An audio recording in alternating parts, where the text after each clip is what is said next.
그리고 또 온라인으로 함께하는 많은 결혼부들, 또 분당교회 식구들, 싱글분들, 그리고 특별히 또 캠퍼스 여러분들 환영하고요.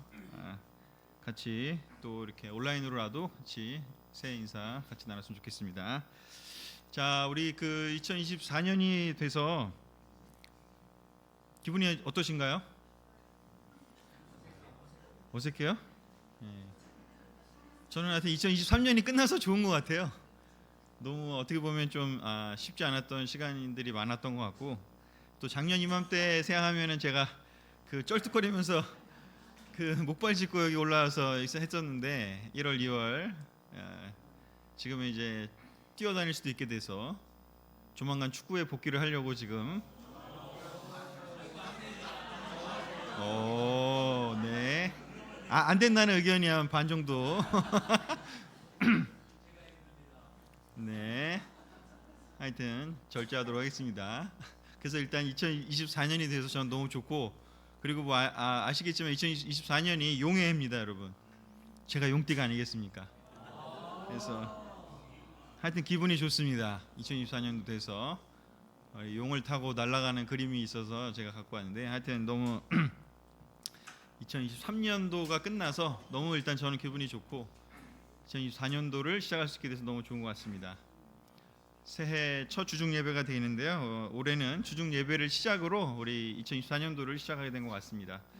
그래서 2024년도의 주중 예배를 이제 어떻게 할지를 좀 설명을 좀 드릴 건데요. 오늘은 그래서 앞으로 할 시리즈에 대해서 이 말씀을 좀 드리도록 하겠습니다. 제가 주중 예배 때는 좀 이렇게 우리가 그 몇 년 동안 뭐 느끼셨을지 모르지만 구약 갔다가 신약 갔다가 신약 갔다 구약 갔다 하잖아요. 그래서 이제 작년에 한 해 내내 어떻게 보면 신약을 우리가 했었죠. 공동서신 야고보서부터 요한계시록 초반까지 했었는데, 그래서 이제 이번 2024년도에는 구약을 할 생각입니다. 그래서 예전에 제가 레위기도 했었고 또 예레미야도 했었잖아요. 그래서 이제 레위기가 있었던 다음을 지금 하려고 합니다. 배너가 뒤에 있는 것처럼 온라인으로 오시는 분들도 한번 보시라고 같이 가져왔고요. 성령님이 이끄시는 교회, 그래서 성령님께서 우리를 이끌어 주신다면 2023년도 그 주제가 뭔지 기억나시나요? 뭐 사실 분당교회는 따로 있었고 또 전체 교회 따로 있었는데 어떤 그런 것들을 이제 좀 정리를 하고 올해는 성령님이 이끄시는 교회로 해서 로고도 지금 ICOC 전체 교회가 사용하는 그 로고로 저희도 조금 바꿔서 한국 그리스도교 ICOC 이 로고를 좀 같이 이번엔 배너에 넣었습니다. 그래서 우리가 서로 손잡고 하는 그 로고도 사용할 수 있고 이 로고도 사용할 수 있는데 이번엔 이 로고로 넣었습니다. 그래서 2024년도에는 하나님이 새로운 일을 시작을 하신 것을 이어서 성령님께서 우리를 이끌어 주시는 그런 교회의 모습으로 갔으면 좋겠습니다. 그래서 2023년도에 신약을 했고 이제 2024년도에는 주중 예배 때 구약을 하려고 합니다. 그래서 레위기가 있었던 시간대가 시내산에서 함께 워크숍을 할 때였잖아요. 그래서 그 시간대를 지나고 나서부터를 이제 하려고 합니다. 그래서 민수기를부터 시작을 해서 민수기, 신명기, 그리고 이렇게 여호수아 이렇게 이어서 그렇게 가보려고 합니다. 그래서 그 초창기에 이스라엘 민족의 형성 과정이 어땠는지를 보면서 우리 교회가 또 어떻게 또 변화해 가야 될지를 같이 보는 그런 시간으로 삼으려고 합니다. 2024년도는 그래서 너무 놀랍게 많은 변화들이 일어날 것 같고요. 우리가 함께 갔으면 좋겠습니다. 우리 먼저 로마서 12장 2절을 같이 읽어보면서 같이 시작했으면 좋겠습니다. 같이 읽어볼까요? 시작. 여러분은 이 시대의 풍조를 본받지 말고 마음을 새롭게 함으로 변화를 받아서 하나님의 선하시고 기뻐하시고 완전하신 뜻이 무엇인지를 분별하도록 하십시오. 참 이렇게 많이 우리가 애용하는 사랑하는 구절인 것 같아요. 근데 볼 때마다 이 구절이 너무 맞다라는 생각이 드는 게 우리가 새로운 출발을 늘 해야 되는 그 시작점에 특별히 적절한 구절이기도 한데요. 여러분은 이 시대의 풍조를 본받지 말고라고 되어 있습니다. 참 타당하지 않나 생각이 듭니다. 왜냐하면 이 시대의 풍조가 너무 많이 빨리 변하지 않나요? 연말과 연초에 제일 많이 팔리는 책이 뭔지 아시죠? 뭐 트렌드 뭐 그런 거, 예? 그렇죠? 뭐 정리하고 작년에를 정리하고 또 올해 새로운 또 트렌드가 풍조, 여기 풍조를 이제 영어로 하면 뭐 트렌드 이렇게 될 수가 있는데, 어찌됐건 이제 그런 새로운 트렌드들이 많이 있다고 하더라고요. 저도 매해마다 회사 다닐 때부터 사서 보기도 했고 12월에 또 봐서 보기도 했는데, 요즘은 또 엄청 많은 변화가 있더라고요. 작년에 특히 뭐 전쟁도 많이 세계 곳곳에서 있었고, 또 올해도 아마 그 기조가 일어날 수도 있고요. 또 뭐 여러 가지로 또 요즘 AI가 또 발달하고 있지 않습니까? 그래서 우리 전문가이신 우리도 심탁길 형제님도 계시지만, 우리도 교회에 도입할 수 있는 것들이 뭐가 있을까? 하여튼 뭐 AI들이 발달을 하면서 또 세상이 또 많이 변화하고, 또 우리를 흔들기도 하고, 또 두려움이 생기기도 하고, 여러 가지가 있는 것 같습니다. 뭐 경제적으로도 어렵고, 또 그다음에 전 세계적으로 선거가 그렇게 많대요. 올해가 2024년도가 1월 달 대만부터 시작해서 연말에 뭐 미국 선거까지 해서 많은 그 리더십이 교체가 되는 그런 시기라고 해서 좀 뭐 이렇게 위험한 일들이 또 많이 벌어질 수도 있다고 합니다. 그래서 이 세상의 풍조가 너무, 시대가 예전에는 강산이 변하려면 몇 년 걸렸죠? 요즘엔 몇 년 걸리는 것 같아요? 1년? 요즘 1년이래요. 또 전문가 중에 한 분이신 우리 민석이 형이 1년이래요. 요즘에는 이제 10년이 걸려 변할 게 이제 1년이 걸리고요. 저도 틴을 지금 한 지 이제 올해가 8년째인데 아이들이 신기한 건 한 2, 3년만 차이만 나면 세대 차이를 느껴요, 애들이.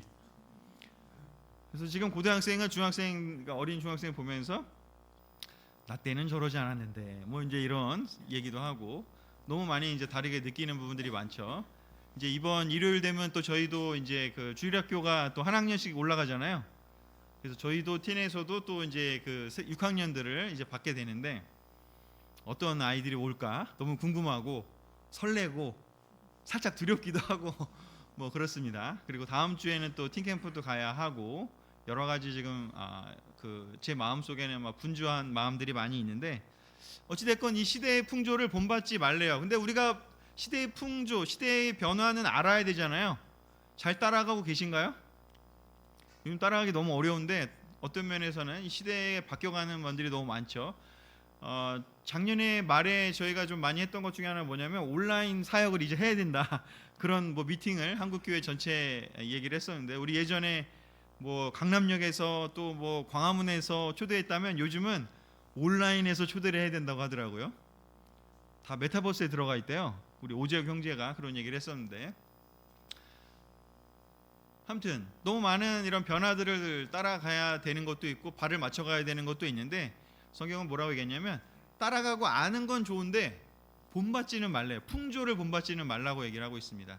그러니까 시대가 간다고 해서 교회를 그 시대에 하는 이 변화에 맞춰간다라는 건 아니죠. 적응할 건 필요하죠. 우리가 예전과 달리 지금 뭐 온라인 예배도 많아졌고, 또 이제는 너무 이제 당연하잖아요. 여러분 그 트렌드 책 중에 요즘에는 한국 기독교 트렌드 이런 책도 나와요. 오재혁 형제가 읽어보라고 해서 읽어보고 있는데, 요즘은 뭐 플로팅 크리스찬 이런 말이 유행이래요. 플로팅, 떠다니는 크리스찬이라고 하더라고요. 그러니까 이렇게 함께 모여서 공동체 생활을 하는 게 아니라 이렇게 그 온라인 상으로 떠다닌대요. 그래서 어느 교회에 소속은 돼 있지만 그 교회의 공동체 활동을 적극적으로 하지는 않고, 온라인 예배를 받다가 또 필요하면 다른 교회 레슨도 듣고, 그냥 자기가 필요한 것들을 수집해서 해서 이렇게 떠다니는 크리스찬들이 뭐 숫자가 엄청 많이 늘어가고 있다, 뭐 이런 얘기도 하더라고요. 뭐 여러 가지 어찌됐건 변화가 많습니다. 자, 그럼에도 불구하고 우리는 항상 어디에 포커스해야 되느냐? 마음을 새롭게 하고 영적인 것에 포커스를 해야 한다라고 얘기를 합니다. 바울은 뭐 우리 시대도 빨리 변했지만 아마 어떤 시대를 살던지 간에 그 시대에는 항상 새롭고 또 계속해서 뭔가 변화해 가는 거나 아마 느꼈을 것 같습니다. 그럼에도 불구하고 우리가 새 출발을 어디서부터 해야 되는지, 바로 우리의 마음을 영적인 것에 포커스하고 하나님의 선하시고 기뻐하시고 완전하신 뜻을 분별하는 데 우리가 집중을 해야 되지 않을까라는 생각이 듭니다.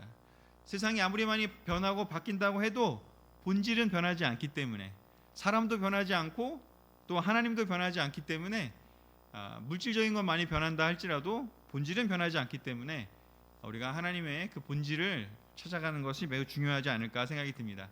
그래서 새로운 출발이라는 그 컨셉과도 맞게 제가 이번에 선택하고자 하는 것은 바로 그래서 새 출발을 하는 그 이스라엘 민족에 대한 이야기를 같이 보면서 우리가 또 포커스해야 될 것이 무엇인가, 그 새롭게 출발하는 그 공동체를 하나님이 어떻게 이끄셨고 어떻게 디렉션을 주셨고 그것을 따라갔는지를 같이 몇 달 동안 좀 살펴봤으면 좋겠습니다.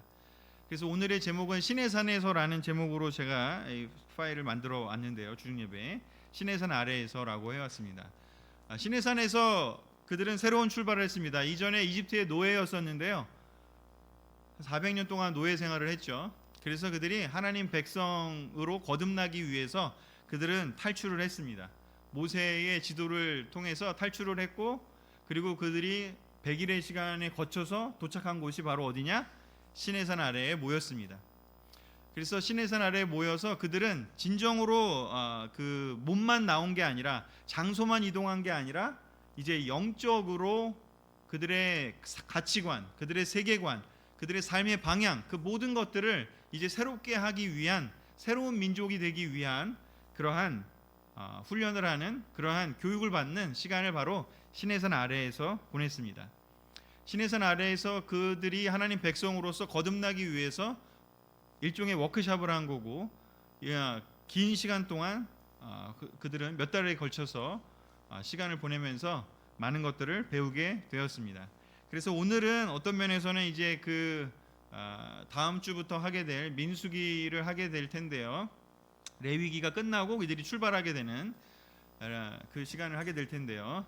그래서 바로 그 시간대 시내산에서 어떤 일이 있었는지를 좀 중점적으로 이렇게 요약을 해보면서 어떻게 보면 시작점을 출발을 해보도록 하겠습니다. 우리 출애굽기 19장 3절에서 6절을 제가 적어왔는데요. 너무 작은가요? 혹시 다 읽으실 수 있으면 읽으실 수 있는 분들 같이 읽었으면 좋겠습니다. 19장 3절 6절 같이 읽겠습니다. 시작. 모세가 산으로 올라가 하나님께로 가니 주님께서 산에서 그를 불러서 말씀하셨다. 너는 야곱 가문에게 이렇게 말하여라. 이스라엘 자손에게 이렇게 말하여라. 너희는 내가 이집트 사람에게 한 일을 보았고 또 어미 독수리가 그 날개로 새끼를 업어 나르듯이 내가 너희를 인도하여 나에게로 데려온 것도 보았다. 이제 너희가 정말로 나의 말을 듣고 내가 세워준 언약을 지키면 너희는 모든 민족 가운데서 나의 보물이 될 것이다. 온 세상이 다 나의 것이다. 그러므로 너희는 내가 선택한 백성이 되고 너희의 나라는 나를 섬기는 제사장 나라가 되고 너희는 거룩한 민족이 될 것이다. 너는 이 말을 이스라엘 자손에게 일러 주어라. 아멘. 하나님께서 이스라엘 백성들을 이집트에서 끌어내셔가지고 그들을 이끌어 오신 곳이 바로 시내산이었고요. 그곳에서 일단 멈추게 하고 모든 이제 붙잡으러 오는 그 세력들은 이제 사라졌습니다. 어느 정도 안전하다고 느끼게 됐고요. 그리고 이제 거기에서 안전한 상태에서 이제 온전하게 하나님이 그들을 어떻게 인도하실지를 집중해서 이제 듣게 되는 시간입니다. 그래서 모세를 산으로 부르셨고 그리고 이제 주님 하나님께서 모세를 통해서 그들에게 이제 그 계획을 알려주시게 됩니다. 마치 이제 우리가 교회가 설립되고 교회에 대해서 예수님께서 12 제자들을 포함해서 그 남아있는 사람들에게 마가의 다락방에서 성령을 받기 전까지는 뭐에 전념하라고 했죠? 기도에 전념하라고 했잖아요. 그래서 그 시간대와 비슷하다는 것이죠. 교회가 출발한 건 오순절 성령을 받고 그때부터 교회가 시작이 됐는데 바로 이 이스라엘 백성들도 이제 본격적으로 뭔가 이동하고 움직이고 활동을 하기 전에 그들은 모여서 하나님께서 주시는 말씀, 성령님이 이 초대교회에 준비하신 그 시간대처럼 이스라엘 백성이 이제 진정으로 하나님 백성이 되기 위해서는 그들이 교육이 필요했고 배움이 필요했습니다. 그래서 그 시간을 지금 보내고 있습니다. 그래서 그들에게 하나님의 계획을 얘기해 주고 있는데요. 어떤 계획이냐면 하나님이 이제 너희들을 인도해서 계획을 세워 그 언약을 이제 줄 거라고 이야기를 하고 있습니다. 그 언약을 주는 그 이유가 무엇인지를 여기서 9절에서 세 가지를 설명하고 있습니다. 하나님께서 이스라엘 백성을 모아서 언약을 주신 이유가 무엇인지 세 가지인데요. 첫 번째는 이스라엘이 보물과 같이 귀한 존재라고 얘기를 하고 있습니다. 여기 보면 너희는 모든 민족 가운데서 나의 보물이 될 것이다. 그래서 하나님께서 이 보물 같은 백성들을 건져 오셨고, 그리고 그 백성들에게 귀한 존재라는 것을 먼저 얘기하고 있습니다. 이스라엘이 보물과 같이 귀한 존재다라는 것이 하나님이 그들을 불러내신 이유입니다. 하나님이 여러분들을 세상에서 살고 있었을 때 제자가 되도록 부르신 이유는 바로 무엇인지 이 맥락과 비슷합니다. 하나님이 여러분을 너무나 귀하게 여기셨고 보물처럼 여기셨고, 여러분이 너무나 하나님의 형상을 닮은 소중한 존재이고 하나님의 사랑받는 백성이기 때문이라는 것이죠. 우리가 우리 자신을 돌아보면서 우리가 이것도 바뀌어야 되고 저것도 바뀌어야 되고 많이 얘기하지만, 그렇지만 하나님은 우리를 볼 때 기본적으로 어떤 마음으로 보시냐면 보물처럼 귀한 존재, 너무 사랑스러운 존재. 우리 부모님들은 아마 그 느낌 기억하실 것 같아요. 우리 아이들 생각할 때 너무 귀하고 너무 사랑스럽고, 요즘 다 커갖고 그런 느낌이 좀 안 들긴 하겠지만 어찌됐건 처음에 우리가 부모로서 우리 자녀들을 처음 만났을 때 우리가 얼마나 그 아이들을 너무나 사랑스럽고 만났을 때 너무 기뻐했습니까? 하나님이 그런 마음으로 여러분들을 선택하셨고 불러 모으셨다라는 것이 바로 이 언약을 주신 이 것의 시작입니다. 하나님이 언약을 주셨죠. 우리에게도 약속을 주셨고요. 우리 성경 공부할 때 제일 먼저 보는 게 우리 예레미야 29장 아니겠습니까? 우리에게 미래와 번영과 희망을 주겠다는 약속을, 언약을 주신 거예요. 근데 그 이유가 첫 번째 뭐냐면 여러분들이 너무나 보물 같은 존재라는 것이죠. 그래서 여러분들은 너무나 거기서부터 자존감을 확립하시고 또 생각하시고, 거기서부터 우리가 바뀌어야 될 게 뭔가라는, 우리의 약점이 뭔가에 집중하기보다는 하나님이 우리를 선택하실 만큼 우리는 그렇게 소중하고 고귀한 존재라는 것을 우리가 늘 기억했으면 좋겠습니다. 우리 옆 사람들에게 한번 이야기해 줄까요? 하나님의 음성으로 당신은 보물과 같은 존재입니다. 한번 우리 얘기해 주면 좋겠습니다. 이 말은 사실 듣고 또 들어도 우린 정말 자주 들어야 됩니다.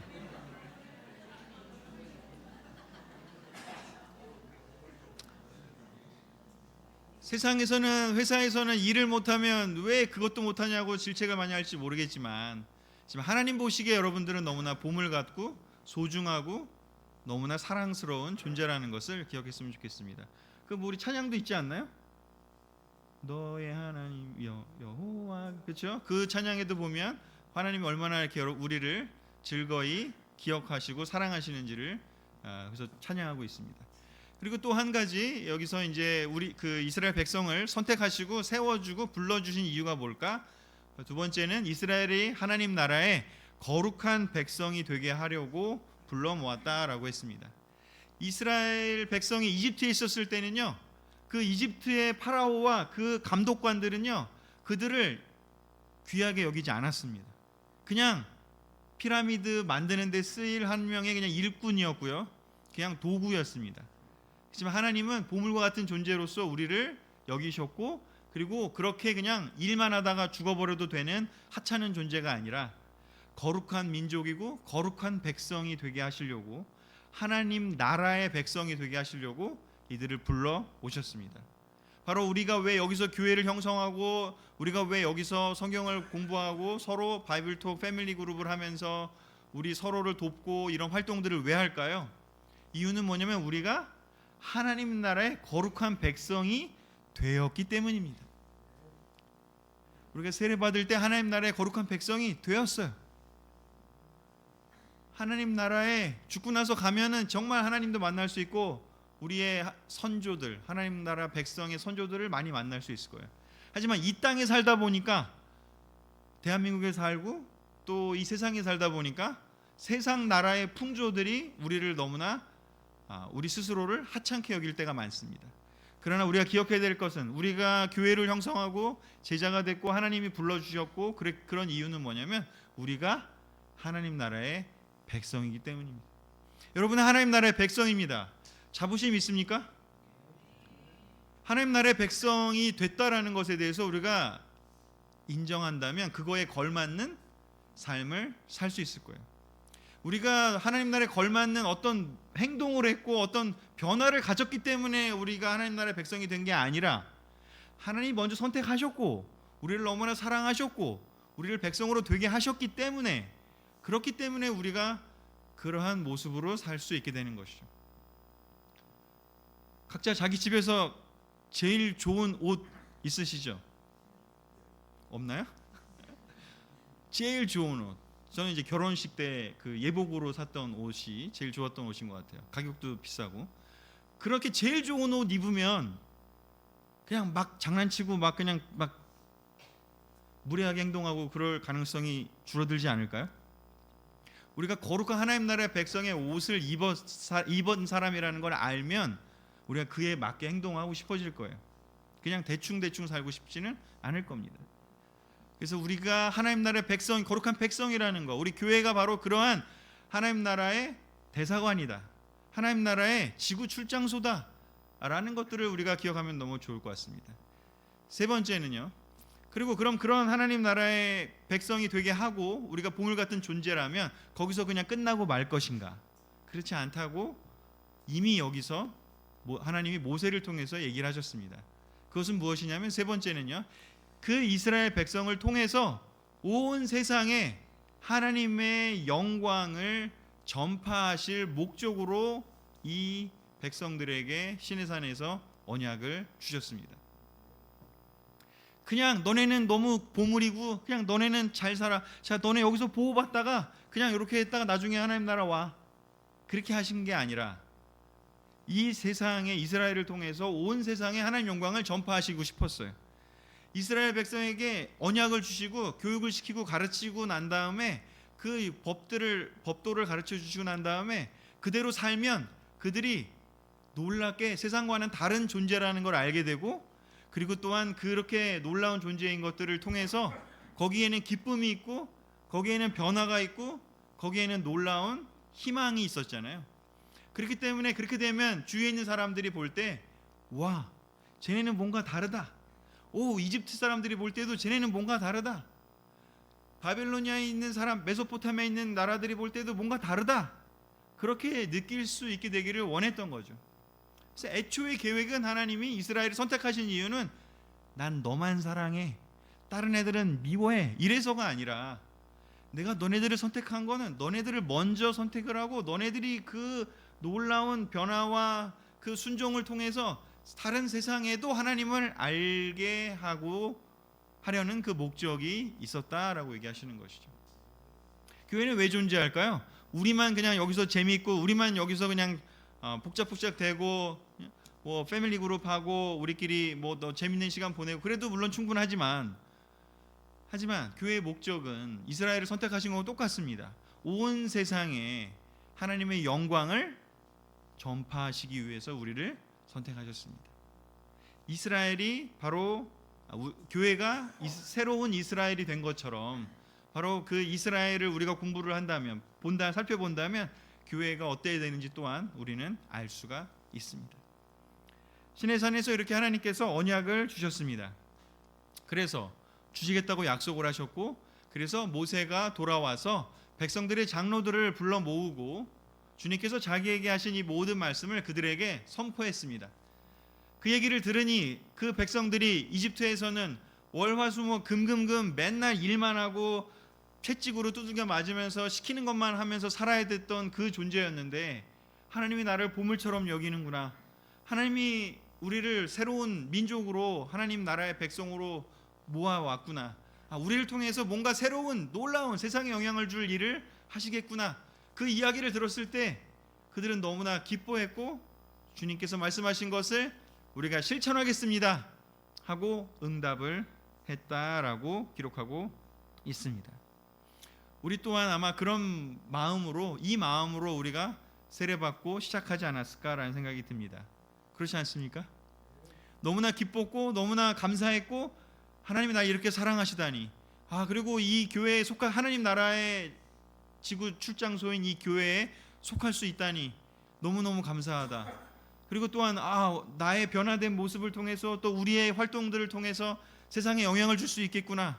그래서 여러분들이 누가 시켰어도 합쳐서 시키지 않았던 시켰던 사람들에게 이 기쁜 소식을 너도 한번 와봐, 이런 걸 우리가 전하지 않았습니까? 그것이 어디서 왔느냐? 발톱 인도자가 시켰어도 아니고요, 교회 인도자가 시켰어도 아니고요, 성경에 이건 하나님의 뜻이었습니다. 그래서 그 하나님의 뜻대로 우리는 살았고 많은 사람들을 우리에게 이끌었고 지금의 교회들을 형성해 왔습니다. 그래서 그 기쁨이 우리가 계속 될 수 있기 위해서는 이스라엘이 했던 성공과 실패들을 우리가 좀 앞으로 살펴보면서 우리가 지금 하고 있는 것들에 또한 반복이 될 수밖에 없다라는 것. 인간이 변하지 않기 때문에. 그래서 많은 물질들은 바뀌었지만 인간이 변하지 않기 때문에 그것들을 위해서 했던 것들을 앞으로 더 살펴보게 될 것입니다. 그래서 모세가 이렇게 전했고 백성들은 너무 감사합니다, 제가 그렇게 하겠습니다 라고 이야기를 했습니다. 그러고 나서 이제 주님께서 모세를 다시 불러서 이제 지시하시는 게 있습니다. 19장 10절에서 11절 같이 읽어보겠습니다. 시작. 주님께서 모세에게 말씀하셨다. 너는 백성에게로 가서 오늘과 내일 이틀 동안 그들을 성결하게 하여라. 그들이 옷을 빨아 입고서 셋째 날을 맞이할 준비를 하게 하여라. 바로 이 셋째 날에 나 주가 온 백성이 보는 가운데서 시내산에 내려가겠다. 아멘. 백성들이 기쁘게 화답하고 예 하겠습니다 라고 얘기를 했을 때 주님께서는 모세에게 다시 한번 디렉션을 주십니다. 지시를 하십니다. 그 지시는 무엇인지, 백성에게 가서 이제 내가 내려가서 이제 함께 워크숍을, 세미나를 진행할 거고 교육을 할 텐데 그러기 위해서는, 나를 만나기 위해서는 준비가 필요하다. 하나님을 만난다는 것은 그냥 되는 일이 아니다. 준비가 필요하다라고 얘기를 합니다. 바로 성결하게 준비하는 것이 필요합니다. 옷을 빨아 입으라고 이야기를 합니다. 셋째 날을 맞이할 준비를 하라고 합니다. 성결하게 옷을 빨아 입는 준비를 하라고 합니다. 2024년이 되었습니다. 저는 하나님께서 물론 한 자매의 제안을 통해서 이 성령이 이끄시는 교회의 표가 제안이 됐고 또 많은 사람들의 투표에 의해서 그것을 결정이 되었는데요. 하나님 뜻이라고 생각합니다. 2024년도에는요, 저는 진짜 하나님께서 성령님을 보내셔서 이 교회에, 우리 교회에 새롭게 교육하시고 새롭게 이끄시고 새롭게 변화하시고 새로운 출발을, 시내산의 그 준비가 끝나서 새롭게 출발할 수 있는 그 백성이 되기를 기다리신다고 생각이 듭니다. 우리만 준비가 된다면. 그렇다면 우리는 무엇을 준비해야 될까요? 하나님을 만나기 위한 준비를 우리도 또한 똑같이 이 1월에 같이 했으면 좋겠습니다. 성결함으로 우리가 준비를 해야 됩니다. 하나님을 만난다는 것이요, 그냥 그렇게 만만한 일이 아닙니다. 하나님을 만난다는 건요, 크게 보면 두 가지가 있습니다. 극과 극입니다. 하나님 만난다면요, 영광스러운 그 하나님의 영광을 볼 수 있기도 하고요, 또 한 가는요, 타서 죽을 수도 있습니다. 그 두 가지의 극과 극의 결과의 그 차이는 무엇일까요? 성결하게 준비한 사람은 영광을 볼 거고요, 기쁨 가운데 함께 할 것이고요, 준비하지 않은 사람은요, 성결하지 않았기 때문에 타서 죽어버릴 겁니다. 왜냐하면 하나님은 그만큼 거룩하시고 위대하신 창조주이시자 심판자이시고 구원자이시기 때문입니다. 이스라엘에 성막이 있었습니다. 성막이 아무나 함부로 건드렸다가는 죽었습니다. 하나님의 영광이 그 자리에 있다는 것은, 하나님의 성막이, 임재가 그 자리에 있다는 것은 기쁜 일이기도 하면서 두려운 일이기도 한 것이죠. 하나님을 하나님 되게 할 수만 있다면 그것은 기쁜 일이기도 할 뿐만 아니라 두려운 마음이 들어야 되는 것이 또한 마땅합니다. 그러기에 우리는 성결하게 우리의 마음을 준비하면서 2024년도 하나님이 이끄실 수 있는 교회가 되도록, 하나님이 이끄실 수 있는 패밀리 그룹이 되도록, 하나님이 이끄실 수 있는 한 명 한 명이 되도록 우리 같이 마음을 준비했으면 좋겠습니다. 그러기 위해서 우리 말씀에 집중하고 우리의 온 마음을, 성결하게 하는 게 뭘까? 우리의 온 마음을 준비하는 게 너무나 필요하다는 생각이 듭니다. 두 마음을 가진 사람은요 타버릴 것입니다. 세 마음을 가진 사람들이 있다면요 하나님 앞에 설 수 없을 것입니다. 도망갈 겁니다. 두려울 겁니다. 온 마음을 준비하면 좋겠습니다. 그래서 결국은 시내산에서 하나님께서 크게 놀랍게도 세 가지의 놀라운 카테고리로 그 백성들을 훈련시키셨습니다. 그 내용들은요 우리가 재작년에 공부했던 레위기였습니다. 레위기가 바로 그 내용들이었습니다. 레위기에 있던 내용을 제가 크게 세 가지로 요약을 했습니다. 우리 삶의 우선순위와 지켜야 될 내용들을, 그 삶의 우선순위 너무 중요하지 않습니까? 십계명은 바로 그 우선순위를 이야기하고 있습니다. 하나님과의 관계에 대해서 앞에 세 계명이 이야기를 하고, 그리고 네 번째 안식일을 지켜라라고 얘기를 하면서 하나님의 그 거룩하심과 하나님 올바로 예배드리는 그 시간을 반드시 확보하라고, 그냥 계속 월화수목 금금금 일만 하는 것이 아니라, 세상의 풍조에 흘려 떠내려가는 것이 아니라 하루를 내서 온전히 하나님께로 다시 돌아오는 그 시간을 보내라고 이야기를 하셨고, 그렇게 하나님과의 관계가 올바르게 형성이 될 때 우리의 삶에 많은 윤리적인 것들, 살인하지 마라, 간음하지 마라, 도적질하지 마라, 탐심하지 마라, 그런 내용들이 이제 우리 삶에 주어졌습니다. 하나님과의 관계가 올바로 쓴 사람만이 그 삶을 온전히 해낼 수 있습니다. 우리 삶의 우선순위가 올바로 이루어져야 우리가 윤리적으로, 도덕적으로 우리 삶이 올바르게 세워질 것입니다. 그리고 두 번째요, 하나님께 예배드리는 방법들에 대해서 레위기에서 여러 가지로 얘기를 많이 했었습니다. 5가지의 제사법들이 있었고요. 물론 이제 신약에 와서 그 제사법들의 어떤 형식들과 행위들은 사라졌지만, 더 이상 있지는 않지만, 거기에 들어있는 그 원리들은 우리 배웠던 거 기억하실지 모르겠지만 그 원리들은 여전히 우리에게 남아 있습니다. 그리고 또한 하나님 성막을 제작하는 방법들이 남아 있었고요. 우리가 예배의 공동체지 않습니까? 우리가 예배를 예배답게 드릴 때 우리의 영혼이 살아납니다. 그렇지 않습니까? 여러분, 저는 2024년에 너무 격려가 됐고 좋았던 건 뭐냐면 분당교 예배가 변화하기 시작했다는 걸 저는 느꼈습니다. 예배를 통해서 예배 드리고 나면 너무 기뻤고요. 예배 드리고 나면 너무 하나님의 임재가 느껴졌고요. 예배를 거룩하게 드리고 나면 하나님과 더 가까워진 느낌을 받았습니다. 그것들이 더 2024년도에는 우리가 하나님께 올바로 예배 드릴 수 있는 그러한 우리 교회가 됐으면 또 좋겠습니다. 그리고 나서 하나님이 이제 우리의 개인적인 삶, 그리고 예배 드리는 방법, 그리고 나서는 우리들을, 바로 교회가 교회되게 했던 그 주제처럼 우리의 공동체, 이스라엘 백성들의 그 수많은 사람들이 어떻게 공동체를 형성할까, 그냥 무질서하게 가는 것이 아니라 거기에는 제사장을 세우라고 했고요, 또 제사장을 돕는 레위인들을 세우라고 했고요, 또 이드로를 통해서 백부장, 천부장, 이런 구조를 만들었습니다. 규모가 크면 클수록 놀라운 구조가 또한 필요합니다. 그냥 무질서한 상태에서 이루어질 수 없는 일입니다. 신약 성경에도 보면 초대교회가 했던 것처럼요, 그들이 교회가 커지면 커질수록 어떻게 했는지, 처음에 12명이 시작될 때는 그냥 12명으로 해서 움직이면 됐지만 이제 3,000명이 세례받고 5,000명이 세례받으니까 그들의 많은, 제가 12월 달에 우리 같이 보지 않았습니까? 여러 가지 구조를 만들었습니다. 역할들을 만들었고요. 그런 어떤 역할들, 예언자의 역할, 또 사도의 역할, 이벤젤리스트, 복음 전도자의 역할, 교사의 역할, 장로의 역할, 집사의 역할, 그런 역할들을 할 수 있는 구조를 만들고 공동체를 형성하는 방법들을 이미 구약에서 이야기를 했습니다. 그래서 이런 것들을 이제 시내산에서 하나님께서 알려주셨습니다. 그래서 이 것들을 충분히 몇 달 동안 배워놨고요. 그리고 다시 이제 이것들을 가르쳐준 후에 이제 내려가서 가르치라고 돌판에다가 십계명을 하나님이 쓰셔서 모세에게 주셨고, 모세가 내려와서 이제 백성들에게 전하기 위해서 내려왔습니다. 그런데 어떤 일이 일어났죠? 32장 1절에서 4절 우리 같이 읽어보겠습니다. 시작.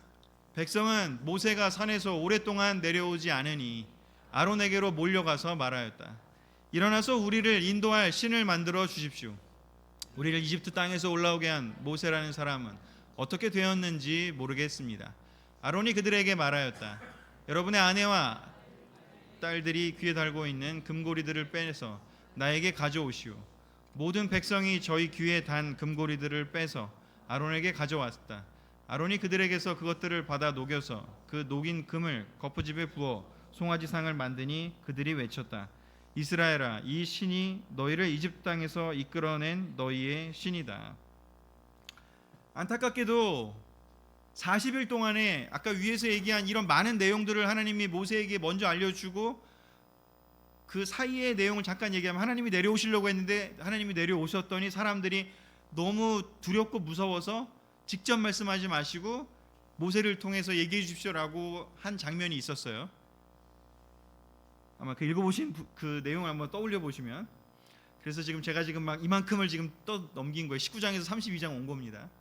직접 가르쳐 주려고 했다가 사람들이 너무 저희한테 말씀하지 마세요. 하나님이 말씀하시면 너무 힘듭니다 해서 모세를 통해서 얘기하라고 했고, 모세가 40일 동안 가서 특별 교육을 이 수많은 내용들을 이제 받고 내려온 거죠. 40일 동안 인도자가 없었습니다. 사람들의 마음이 어땠을까요? 사람들의 마음 속에는 오랫동안 내려오지 않으니까요, 이제 안 내려오는 거 아닌가? 모세가 사라진 거 아닌가? 우리 광야에서 이제 어떡하지? 여러 가지 생각이 들었습니다. 그래서 그들은 참지 못하고 어떻게 하는지 우리를 인도할 신을 만들어 달라고, 우리를 인도할 신을 만들어 달라고 아론에게 이야기를 했고, 아론은 그들의 이야기를 들어서 금송아지를 만들어 버렸습니다. 안타까운 일이 벌어졌습니다. 하나님이 우리에게 무언가를 알려주시고 또한 교육하시고 또한 우리 깨닫게 하기 위해서 때때로는 좀 뜸을 들이시는 경우도 있는 것 같아요. 때때로는 좀 고난을 주시는 것 같기도 해요. 근데 우리가 그때 믿음으로 인내하고 믿음으로 견뎌내고 믿음으로 물러서지 않고 끝까지 우리가 머물러 있을 수 있다면, 기다릴 수 있다면, 그럴 수 있다면 그것이야말로 진정으로 믿음이 성장하는 시간이 될 겁니다. 어쩌면 2024년도에 우리가 이렇게 놀랍게 성령이 이끄시는 교회가 되기를 원하고 준비하고 성결하게 하겠지만, 때때로 2024년도를 보내다 보면 사탄은 많은 일을 할 거예요. 때때로는 이 백성들의 감정 상태를 한번 생각해 볼까요? 그들은 아마 불안한 마음이 들었을 거예요. 이거 안 되는 거 아닌가? 이게 사라진 거 아닌가? 모세 없어진 거 아닌가? 이제 어떡하지? 여기까지 왔는데 우리 죽는 거 아닌가? 하면서 뭔가 의지하고 싶은, 다른 걸 의지하고 싶은 마음이 들 수도 있을 겁니다. 그때 백성들은 사울이 했던 일들을 한 겁니다. 가룟 유다가 했던 일들을 했습니다. 자기가 불안하고 두렵고, 가룟 유다는 어땠습니까? 자기가 생각할 때 예수님이 다른 거라는 것 같았을 때 견디지 못하고 예수님을 팔아 넘겼습니다. 그냥 실망해 버렸습니다. 사울도 그랬지 않습니까? 기다렸어야 하는데, 사무엘을 기다렸어야 하는데 기다리지 못하고 자기가 생각한 대로, 자기의 감정대로, 자기의 불안을 채우기 위해서, 자기의 마음속에 그 걱정스러운 걸 채우기 위해서 사울은 기다리지 않고 자기 마음대로 예배를 드렸습니다. 여기 이 백성들도 마찬가지였죠. 그래서 이들은 여기서 한번 무너졌고, 그리고 나서 내려와서 십계명이 파괴가 되고 하나님이 화가 나시고 또 이들을 다 죽이겠다는 이야기를 하셨다가 다시 또 모세의 중재를 통해서 다시 한번 두 번째 십계명을 받고, 우리가 배웠던 그 레위기의 이야기들을 다시 교육을 받고 그 시간들을 온전히 보냈습니다. 그리고 난 후의 이야기들이 이제 민수기에서부터 나오게 될 겁니다. 자, 여기까지가 시내산에서 있었던 일입니다. 시내산은요, 너무 좋은 시간이기도 하지만요, 하나님의 말씀에 집중한다는 건요, 그만큼 세상적으로 볼 때는 두려운 일들이 많이 생길 수도 있습니다. 세상에서 필요한 것들, 돈이 부족하면 어떡하지? 건강이 무너지면 어떡하지? 승진하지 못하면 어떡하지? 사업이 잘 안 되면 어떡하지? 여러 가지 아마 올해 우리를 불안에 떨게 하고 두렵게 하고, 하나님의 약속보다는 우리의 감정을 채우고 싶은 그 눈앞에 금송아지가 보인다면 훨씬 더 안정감을 느끼는 것처럼 우리는 눈에 보이는 안정감을 따라가고 싶은 마음이 들 수도 있습니다. 그렇게 우리가 2024년도 무엇을 해야 될까? 마지막 슬라이드인데요. 그래서 우리 2024년도 우리 포커스하면 좋을 것 같아요. 하나님은 약속하신 언약을 주셨고 우리를 불러내신 하나님은요, 반드시 우리를 이끄실 겁니다. 예수님을 부활시키신 그 하나님 아니십니까? 반드시 우리를 부활시키실 겁니다. 반드시 우리에게 언약을 주셨다는 이야기는요, 우리를 책임지실 거라는 이야기입니다. 2024년도 하나님께서 여러분을 책임지실 겁니다. 우리가 할 일은요, 하나님의 뜻에 포커스를 잃지 않는 것입니다. 하나님의 말씀에 포커스를 잃지 않는 것입니다. 내 불안한 마음에, 내 감정, 내 그 약함에 넘어지지 않는 것입니다. 그러게 우리가 2024년도 포커스, 성령이 이끄시는 교회를 가기 위해서 우리는 하나님의 약속에, 하나님의 말씀에, 하나님의 뜻에 포커스를 잃지 않기로 결정하면서 시작했으면 좋겠습니다. 잠언 29장 18절 같이 읽어볼까요? 시작. 계시가 없으면 백성은 방자해지나 율법을 지키는 사람은 복을 받는다. 하나님의 말씀이, 하나님의 비전이 없으면 백성들은요, 여기서는 방자해지나라는 참 특이한 세번역이 이렇게 되어 있는데 영어로는 이렇게 astray, 이렇게 흩어진다고 되어 있어요. 계시가 없으면, 하나님의 뜻이 없으면요, 사람들은요 흩어질 거예요. 그런데 하나님 말씀이 있으면요 복을 받는다고 얘기하고 있습니다. 우리 분당 그리스도 교회는, 또 한국 그리스도 교회들은 어떻게 해야 될까? 2024년도에 우리 하나님 말씀에 포커스하고 하나님 말씀을 통해서 우리가 하나가 되고 흩어지지 않고 방자해지지 않고 우리가 복을 받는 길을 갔으면 좋겠습니다. 마태복음 4장 4절 마지막 또 구절입니다. 예수께서 대답하셨다. 성경에 기록하기를 사람이 빵으로만 살 것이 아니라 하나님의 입에서 나오는 모든 말씀으로 살 것이다. 2024년도에 우리 결정했으면 좋겠습니다. 첫 예배입니다. 그 끝날 날까지 빵이 아니라 우리의 불안함이 아니라 우리의 감정이 아니라 하나님의 입에서 나오는 모든 말씀으로 살 것을 결정하는 그런 시작을 했으면 좋겠습니다. 말씀을 마치고요. 우리 다음 주부터는 제 민수기를 시작할 테니까요. 민수기를 읽어오시면 감사하겠습니다. 말씀을 마치겠습니다.